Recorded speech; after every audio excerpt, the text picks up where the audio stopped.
আসসালামু আলাইকুম রহমতুল্লাহি ওবরাকাতু। কিছুক্ষণ আগে জানতে পারলাম যে সুমুদ ফ্লোটিলা যে একটা নৌজাহান যাচ্ছে ফিলিস্তিনের দিকে। তো ওইটার মধ্যে ইসরায়েলের মানুষ আক্রমণ করেছে, ইসরায়েলি সেনাবাহিনী আর কি আক্রমণ করেছে। বাংলাদেশেরও একজন আছেন শহীদুল্লাহ, ফটোগ্রাফার, তো উনিও আছেন ওটার মধ্যে। তো আলমা নামের একটা জাহাজের বহর আছে, ওটার মধ্যে নাকি মানে তারা আক্রমণ করছে। তো মানে ফিলিস্তিনের প্রায় কাছাকাছি আছে, তারা বলছে যদি সুন্দরভাবে যাইতে পারে তাহলে ফজর নামাজের পরে তারা ফিলিস্তিনের মাটিতে প্রবেশ করবে ইনশাল্লাহ।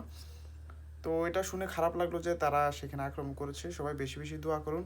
আহ, শুধু বাংলাদেশ না, বিভিন্ন দেশ থেকে প্রায় 54টা দেশ থেকে 44টা জাহাজ গেছে আমি যতটুকু জানি।